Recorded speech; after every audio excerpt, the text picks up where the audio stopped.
Assalamualaikum warahmatullahi wabarakatuh. Innal hamdalillah wassalatu wassalam ala rasulihil amin amma ba'du. Pemirsa El Sinta TV yang dirahmati Allah, senang sekali saya Fadli Muhammad kembali hadir menjumpai Anda dalam acara Ramadan bersama Ustadz. Acara ini terselenggara berkat kerjasama El Sinta TV dengan Dewan Dakwah Islamiyah Indonesia Bekasi. Pada kesempatan kali ini kita akan membicarakan sebuah tema memurnikan niat puasa. Bagi Anda yang ingin berinteraksi bersama kami di studio, silakan hubungi nomor telepon 021 252 0666. Saya ulang, 021 252 0666. Bersama saya di studio telah hadir seorang narasumber yang akan membahas tema kita. Beliau adalah Ustadz Haji Ahmad Saihu, Dewan Suro dari Dewan Dakwah Islamiyah Indonesia Bekasi. Assalamualaikum Ustadz. Waalaikumsalam warahmatullahi wabarakatuh. Gimana kabar, sehat? Alhamdulillah sehat. Alhamdulillah sehat. Ustadz. Iya. Semakin ini nih seger Ustadz. Alhamdulillah di bulan Ramadan ini. Iya. Sesuai dengan sabda Rasul, sumu tasihu. Insyaallah. Puasalah kamu, insyaallah sehat. Baik, kita bicarakan memurnikan niat puasa. Iya, betul. Gimana maksudnya Ustadz? Ya, jadi Assalamualaikum warahmatullahi wabarakatuh. Waalaikumsalam warahmatullahi. Alhamdulillah wa kafa, wassalatu wassalamu ala nabil mustafa wa ala alihi wa sahbihi ahli sidqi wal wafa, amma ba'du.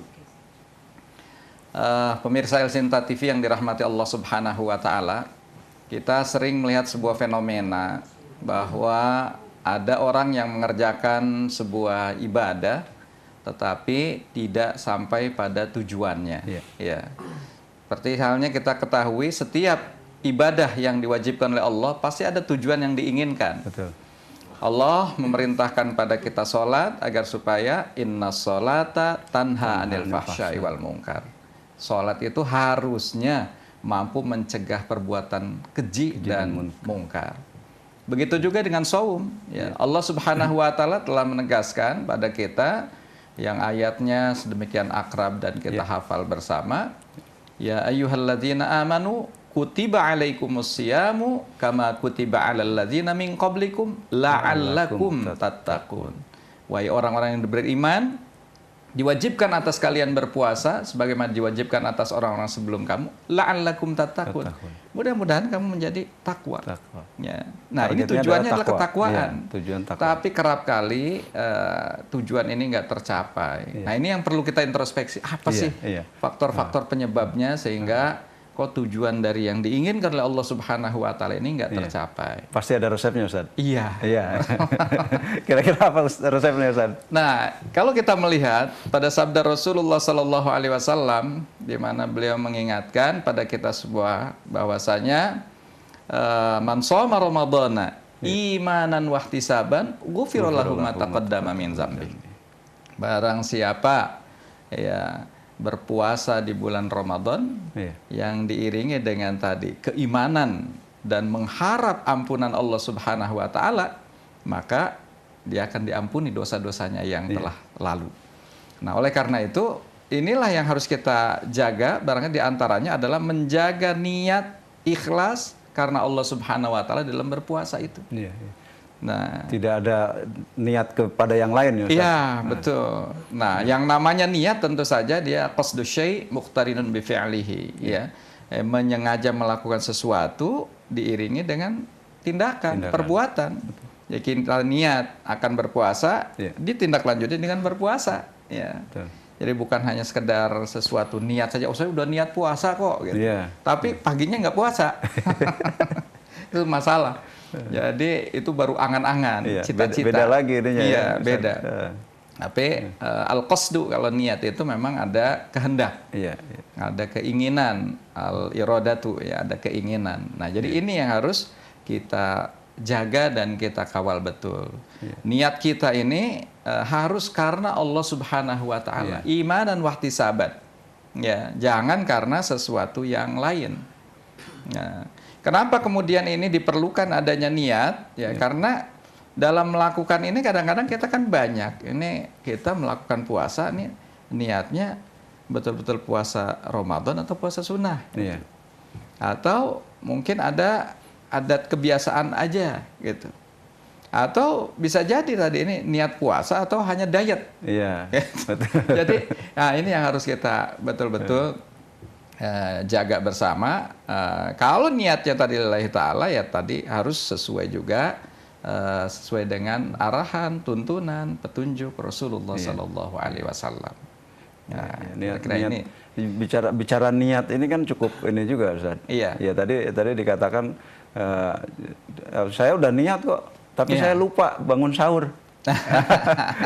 Nggak apa-apa kalau memang dia niat nggak sahur, ya begitu dia bangun tapi dia tahu bahwa ini adalah bulan Ramadan, ya teruskan berpuasa.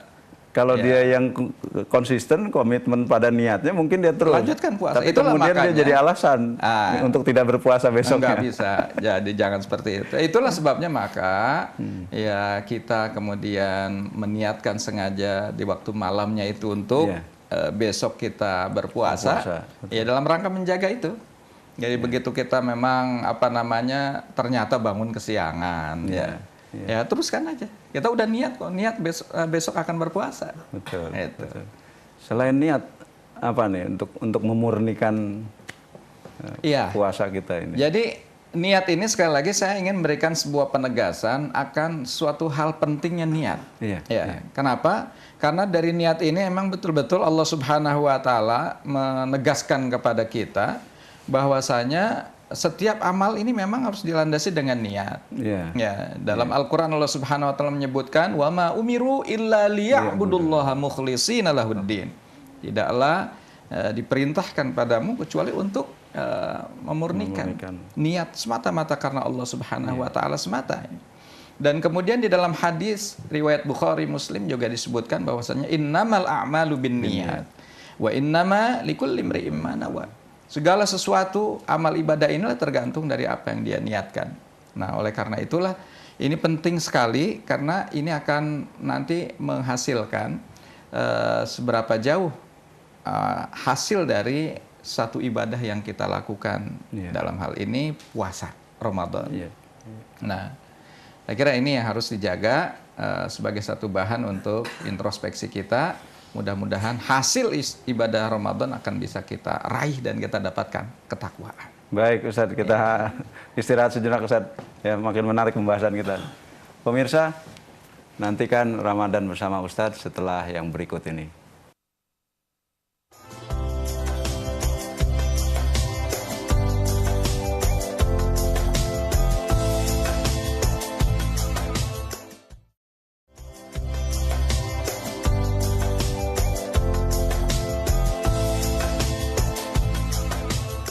Terima kasih pemirsa, Anda masih bersama kami dalam acara Ramadan Bersama Ustadz. Acara ini terselenggara berkat kerjasama El Sinta TV dengan Dewan Dakwah Islamiyah Indonesia Bekasi. Bagi Anda yang ingin berinteraksi bersama kami di studio, silakan hubungi nomor telepon 021 252 0666. Saya ulangi, 021 252 0666. Kita lanjutkan diskusi kita bersama Ustadz Haji Ahmad Saihu. Ustadz, untuk memurnikan niat puasa ini, mungkin ada faktor-faktor pendorong supaya niat ini menjadi murni. Iya, jadi ada beberapa hal yang mungkin perlu kita perhatikan agar kita betul-betul niat kita lurus. Pertama adalah kita perlu merasakan adanya ihsanullah, yaitu kebaikan-kebaikan Allah Subhanahu wa taala kepada kita. Sungguh betapa banyak Allah telah mengaruniakan pada kita kebaikan. Nah, itu harus kita rasakan betul. Harus kita resapi sehingga betul-betul kita akan layaklah yang kita mengabdikan diri hanya pada Allah semata. Baik Ustadz, kita terima dulu penelpon berikut Ustadz. Assalamualaikum. Waalaikumsalam. Dengan siapa Pak, di mana? Selamat sore Ustadz, dengan Gatot di Tangerang. Iya, silakan Pak Gatot, pertanyaannya. Ya, ini saya mau menanyakan. Assalamualaikum Pak Ustadz. Waalaikumsalam warahmatullahi wabarakatuh. Iya, Ustadz, ini berhubungan dengan niat puasa ya Ustadz ya. Nah, kalau yang pernah saya tahu, yang pertama nih niat puasa itu kan tidak harus dilapatkan ya Ustaz ya.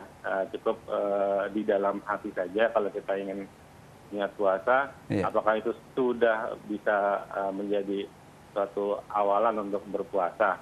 Yang Iya. pertama Ustaz. Terus untuk yang kedua, apakah kita boleh menyiapkan puasa kita menjadi dua? Misalnya kita mau niat puasa Senin Kamis, Ya. terus kita niatkan untuk membayar puasa pada tahun lalu gitu Ustaz. Itu aja Ustaz, mudah-mudahan bisa dapat solusinya. Terima kasih. Baik. Assalamualaikum. Waalaikumsalam warahmatullahi Waalaikumsalam wabarakatuh. Pak Gatot di Tangerang. Gimana nih Ustaz nih? Ada 2 pertanyaan dari Pak Iya, Gatot nih. makasih Pak Gatot. Ya, pertama kaitannya dengan puasa ini ya dilafazkan. Melafazkan niat pun ini hanya untuk membantu, Iya. mengarahkan dan meluruskan apa yang ada di hati kita. Sehingga kalau kita melafazkan nawaitu shauma ghadin an ada ifardi syahri, itu sebenarnya untuk memudahkan menuntun hati kita. Iya. Ya, sungguhnya yang namanya niat tetap adanya di, Di hati. hati kita. Iya, Iya, hanya ini untuk menuntun, mudahkan Supaya agar supaya connect kita juga antara connect, lisan dengan Iya. hatinya. agar supaya nyambung Iya. dengan apa yang ada di hati kita. Jadi sifatnya untuk membantu, menuntun bahwa itulah niat yang kita ucapkan seperti itu, seperti ada yang di dalam hati kita juga. Nah, kemudian yang kedua, tadi niat ini tadi secara spesifik ya. Iya. Jadi, wah nanti saya niat puasa Ramadan digabung juga dengan niat puasa sunnah dan puasa segala macam. Nah, enggak. Jadi kalau ini tadi malam kita niat, saya niat berpuasa di bulan Ramadan, di puasa kewajiban Ramadan. Betul. Jadi nanti nggak bisa digabung juga dengan wah sekalian aja nanti saya niat Iya. wah sebagai puasa sunnah. Betul.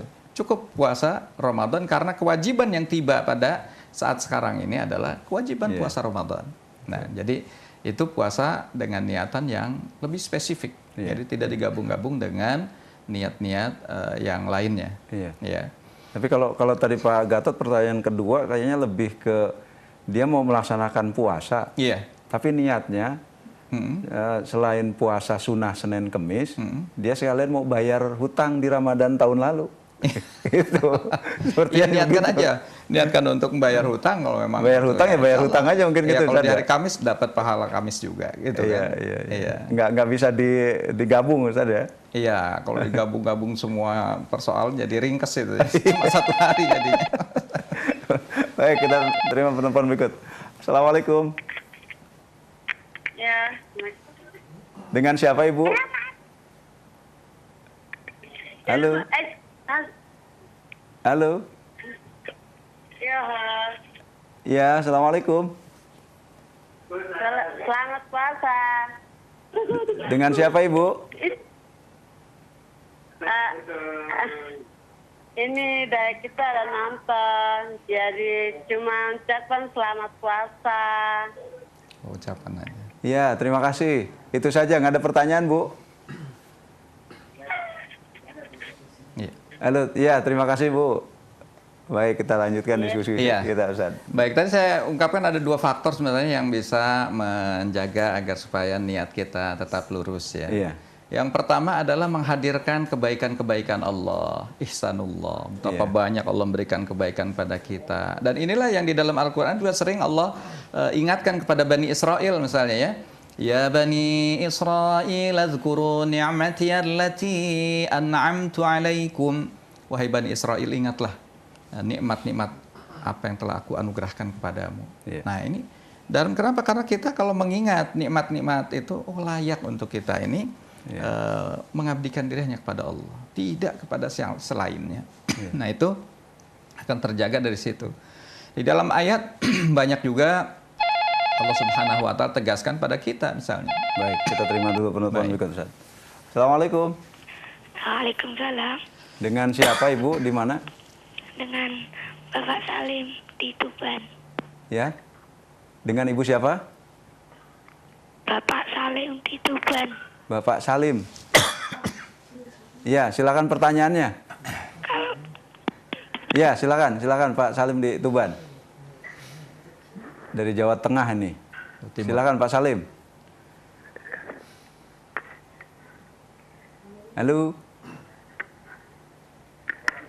Halo. Halo. Ya, silakan pertanyaannya, Pak. Di Jawa Timur, Tuban. Assalamualaikum. Waalaikumsalam warahmatullahi wabarakatuh. Assalamualaikum. Iya. Silakan, Pak. Pertanyaannya, Pak.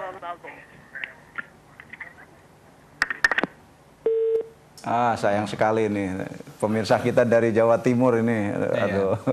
Silakan. Ya, saya lanjutkan Ustaz. tadi. Di dalam ayat yang lain juga Allah mengingatkan pada kita, "Wadhkuru idh antum qalilum mustad'afuna fil ardi takhafuna ay yatakhattafakumun nasu fa'awakum wa ayyadakum binasrihi wa razaqakum minat tayyibati la'allakum tashkurun."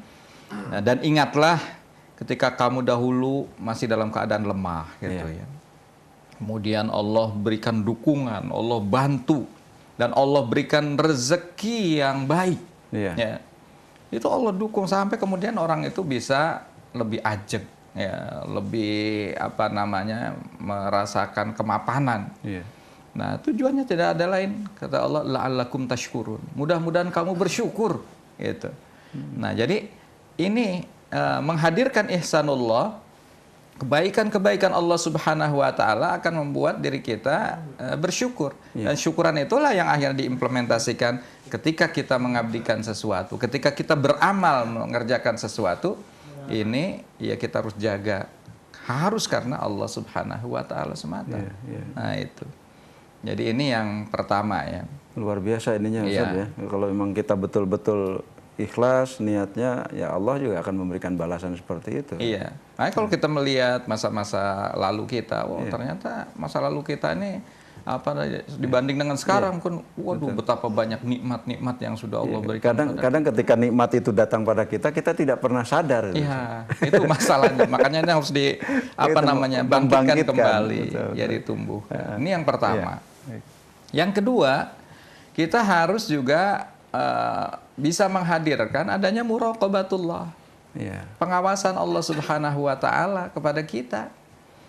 Kenapa? Karena dengan hadirnya pengawasan Allah, kita ini akan betul-betul nggak bisa melepaskan niat kita ya kepada yang lain gitu. Allah Maha melihat.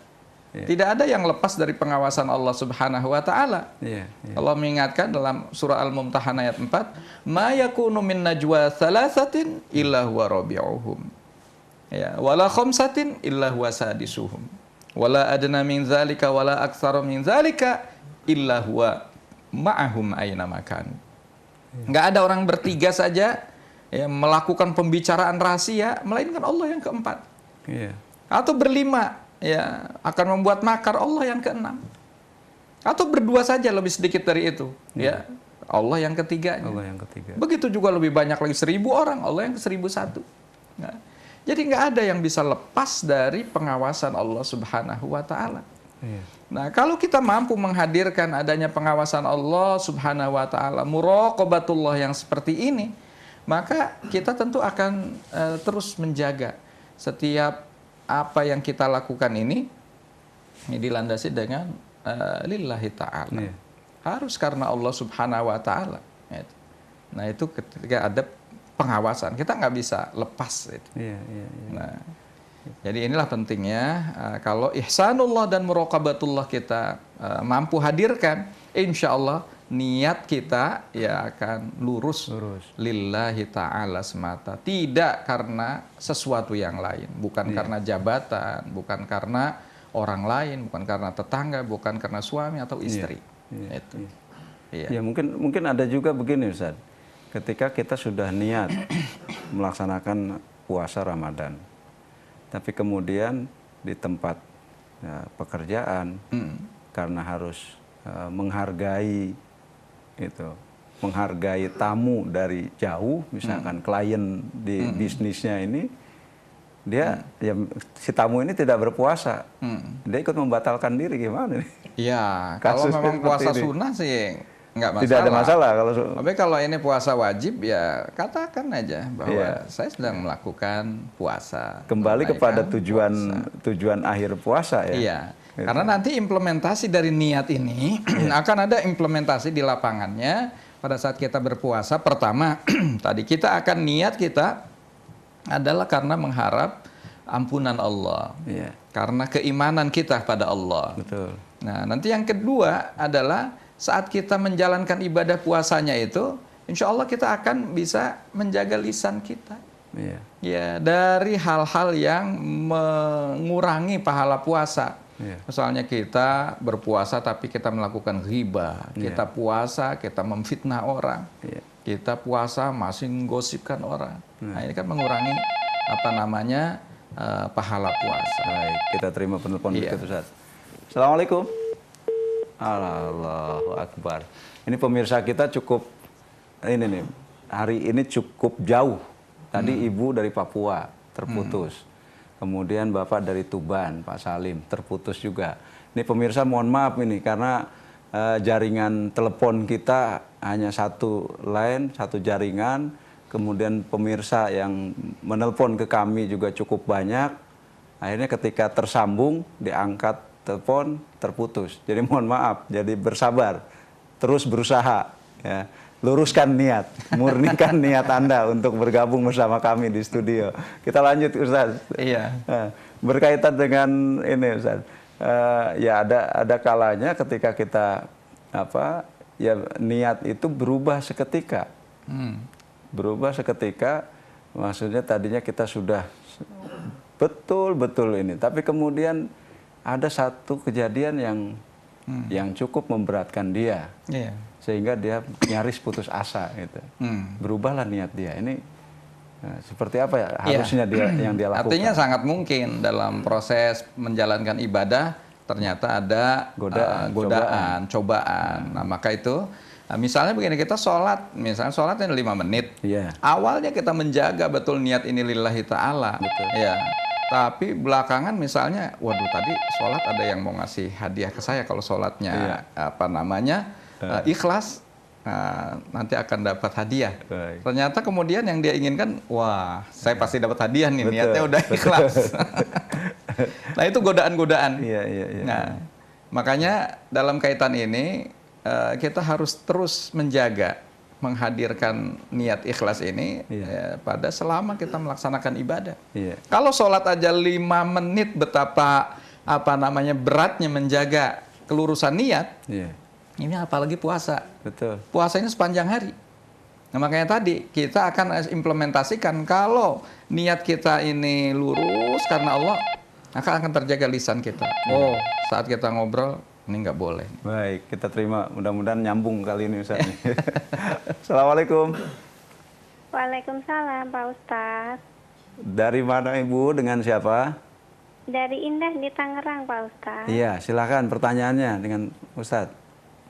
Iya, ini kan saya kondisi sekarang lagi hamil. Iya. Iya, ini kondisi badan sih sebenarnya agak kurang fit kalau dibuat puasa. Cuman kalau saya bawa puasa itu kira-kira hal yang seperti itu menzalimi apa malah lebih bagus Pak Ustadz ya? Baik, itu saja Bu Indah. Iya, sama mau bertanya kalau untuk ibu hamil itu dalam kondisi sesehat apapun boleh tidak puasa, apa hanya dalam kondisi sakit saja? Soalnya sayang kalau nggak ikut puasa. Iya, baik. Iya. Cukup ya Bu Indah ya. Iya, makasih Baik. banyak Pak Ustadz ya. Sama-sama Bu Indah di Tangerang. Ada 2 pertanyaannya. Ibu sedang hamil ini. Iya. Gitu. Jadi terkait dengan ini mungkin yang pertama yang paling mengetahui ya Ibu Indah sendiri ini. Iya. Artinya secara kondisi Secara ya. fisik. Secara Iya. fisik Ibu sendiri. Nah, atau yang kedua kalau juga Ibu mau konsultasikan ya harus konsultasi kepada ya dokter ahli kandungan, ginekologi ya agar supaya ini bisa lebih persis tahu kalau nanti puasa ini kira-kira mengganggu nggak terhadap perkembangan janin dan sebagainya.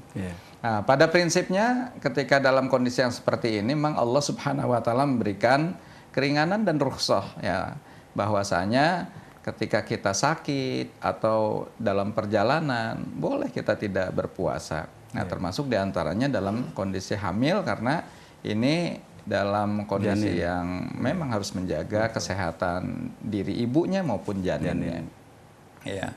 Nah, jadi konsultasikanlah ibu kalau memang nanti ibu ingin berpuasa. Kalau memang itu nanti ternyata tidak ada dampak-dampak nanti terhadap kesehatan ibu maupun janin, ya silakan nanti puasa. Ya. Jadi itu jangan sampai kemudian memaksakan diri yang justru pada akhirnya timbul hal-hal yang tidak baik bagi ibu ataupun bagi janin, ini menambah permasalahan. Wallahu a'lam. Baik Ustaz. Ini ada sebuah kasus nih Ustaz. Iya. Ketika kita sudah niat, ya niat puasa. Kalau puasa Ramadan ini kan kita ya puasa itu tidak hanya menahan lapar dan haus, tapi juga ya hawa nafsu. Betul. Gitu. Nah, ketika kita bertetangga, kemudian atau di tempat kerja, kita tiba-tiba datang rasa iri. Tetangga baru beli barang-barang rumah tangga nih, gitu. Waduh, tetangga beli barang baru nih. Ini kan sudah mengotori niat nih rupanya nih. Secara tidak langsung puasanya mungkin tidak lapar dan hausnya tidak batal. Gimana Ustaz? Iya, jadi ini kita terima telepon dulu nih. Assalamualaikum. Putus lagi. Ya, jadi pentingnya kita tadi untuk menghadirkan niat kita itu ya bukan hanya pada malam harinya. Jadi ini harus kita tuntun atau konsekuensi kita berniat itu dengan implementasi tadi. Bahwa kita ketika kita berbicara harus jaga lisan kita dari hal-hal yang tidak baik dan akan mengurangi pahala puasa. Dari perbuatan ghibah, namimah dan sebagainya. Begitu juga pandangan mata kita, bahwa ya kita sedang berpuasa juga harus menahan diri agar supaya tidak memandang sesuatu yang haram, sesuatu yang dilarang oleh agama. Nah, begitu juga pada implementasi di saat kita berbuka, sampai berbuka. Oh, kita jangan kemudian aji mumpung seharian nggak makan, begitu buka kita lampiaskan nafsu makan kita sehingga membuat sakit gitu. Baik, mudah-mudahan nyambung nih penelpon berikut Ustaz nih. Assalamualaikum. Waalaikumsalam. Dengan siapa Pak, di mana? Di Pandeglang Ustaz. Iya. Silakan pertanyaannya. Mau menulis ketanggapan. Iya. Begini Ustaz. Kemarin saya lihat tayangan di TV. Iya. Itu masalah cepat. Masalah apa Pak? Bisa dibayangkan oleh Ustaz ya. Cepat tuh nggak ada ininya Ustaz. Langsung aja terus langsung nggak. Seperti untuk bahasa ini nggak sampai ini. Nggak sampai buruk gitu. Karena cepatnya. Itu gimana Ustaz ya? Yang ditanyakan apa? Pertanyaannya Pak? Mau tanggapan aja Pak. Iya. Itu sangat cepat itu gimana sih? Menurut saya mah itu merusak akidah menurut saya Pak Ustaz. Oh. Ya. Baik. Dan ya Ustaz ya. Assalamualaikum. Waalaikumsalam warahmatullahi wabarakatuh. Pak Mansuri di Pandeglang bicara tentang ini khilafiyah, tentang kunut dan tidak kunut ini Ustaz. Iya. Ya, jadi banyak permasalahan-permasalahan yang masalah-masalah yang khilafiyah yang itu ya bisa jangan kita dudukan persoalan-persoalan masalah khilafiyah itu jangan kemudian menjadi persoalan pokok gitu ya, karena ini pasti akan terjadi di tengah kehidupan umat ini. Nah, makanya dalam hal-hal seperti ini memang kita harus bisa mendalami. Saya yakin kalau kita mampu mendalami masalah-masalah ini sehingga lebih integral, saya kira seperti para ulama-ulama mazhab, ya immatil mazahib, yang mereka saling berguru satu sama lain, tapi di antara mereka tidak saling mengkafirkan, tidak saling menyalahkan. Jadi karena kefahaman mereka, dan ketika mereka ambil pendapat itu memang karena mereka mengambil rujukan, mengambil dasar yang dianggap dan dipandang oleh dirinya inilah yang terkuat, dan tidak kemudian memandang pendapat yang lainnya salah. Ya sudah, pendapat yang lain itu apa namanya? Masing-masing punya dasar. Masing-masing punya Iya. dasar. Baik Ustadz, Iya. ditahan dulu Ustadz, kita masih istirahat lagi. Baik. Pemirsa, diskusi kita semakin menarik bersama Ustadz Haji Ahmad Saihu. Namun kita harus istirahat sejenak. Jangan kemana-mana, nantikan Ramadan bersama Ustadz setelah yang berikut ini.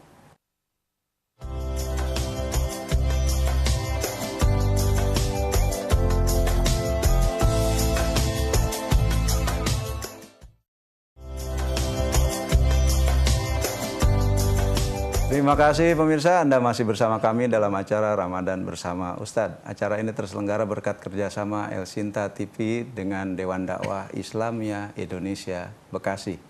Kita lanjutkan pembahasan kita, diskusi kita bersama Ustadz Haji Ahmad Saihu tentang memurnikan niat ibadah puasa. Berikutnya Ustadz, ada yang ketiga mungkin ya Iya, Ustadz. jadi dalam bagian ini saya ingin mengingatkan pada kita semuanya bahwasanya ya sebuah amal itu sebesar apapun kalau tidak diiringi dengan niat yang ikhlas karena Allah Subhanahu wa taala, itu akan menjadi sebuah kesia-siaan. Di dalam hadis diungkapkan, hadisnya panjang ini ya, yang pada intinya kelak nanti di hari akhirat Allah Subhanahu wa taala akan mendatangkan orang yang berjuang di jalan Allah Subhanahu wa taala. Maka kemudian dipanggil dan ditanya oleh Allah Subhanahu wa taala, "Wahai fulan, apa yang telah engkau lakukan ketika di dunia?" Ya, dia menjawab, "Ya Allah, saya sudah berjuang di jalanmu siang dan malam sehingga aku pada akhirnya mati syahid."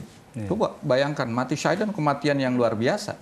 Ya, akhirnya diperlihatkan oleh Allah Subhanahu wa taala pahala orang yang mati syahid, surga itu kan.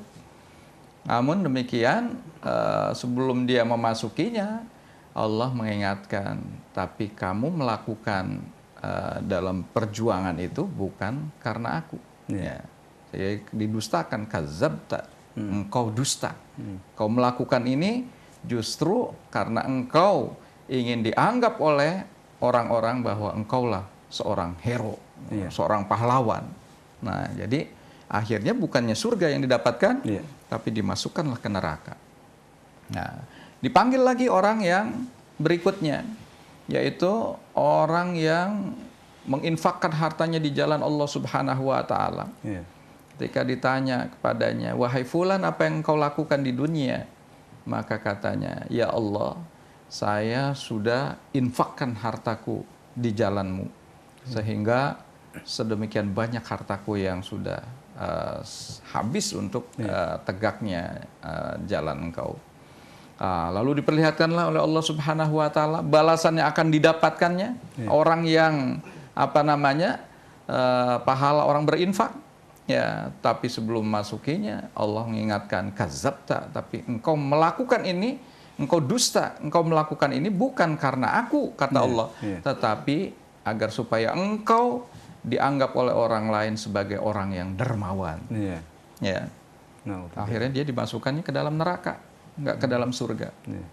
Didatangkan lagi yang ketiga adalah orang yang membaca Al-Qur'an. Ya, ketika ditanya kepadanya, "Wahai fulan, apa yang kau lakukan ketika di dunia?" Dia jawab, "Ya Allah, saya lakukan membaca Al-Qur'an di waktu siang dan malam, ya. Dan aku ajarkan Al-Qur'an." Apa kemudian digambarkan pahala orang-orang yang membaca Al-Qur'an. Tapi sebelum memasuki surga, kata Allah, kadzabta, engkau pun dusta. Engkau melakukan itu bukan karena aku, tapi justru karena engkau ingin dilihat oleh orang dan dianggap oleh orang bahwa engkau adalah sebagai qari, sebagai pembaca Quran.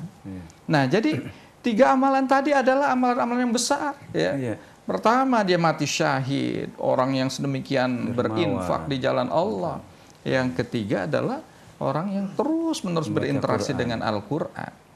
Maka kalau itu pun tidak diniatkan karena Allah, tentu ini nggak ada sesuatu di sisi Allah, sia-sia. Baik Ustaz, waktu kita sudah habis. Baik. Waktu kita sudah habis. Jadi memang bahasa hati itu, bahasa kalbu itu begitu dia meleset sedikit, Iya. dampaknya akan sangat parah saja. Makanya kita jaga niat kita. Ya mudah-mudahan lain kesempatan kita bisa Insya bahas Allah. lagi, Ustaz. Pemirsa, sayang sekali begitu menariknya pembahasan tentang memurnikan niat, namun sayang waktu kita terbatas. Mudah-mudahan lain kesempatan kita bisa berjumpa kembali. Saya Fadli Muhammad beserta kru yang bertugas pamit undur diri. Mohon maaf atas segala kekurangan. Billahi taufik wal hidayah. Wassalamualaikum warahmatullahi wabarakatuh. Wa'alaikumsalam.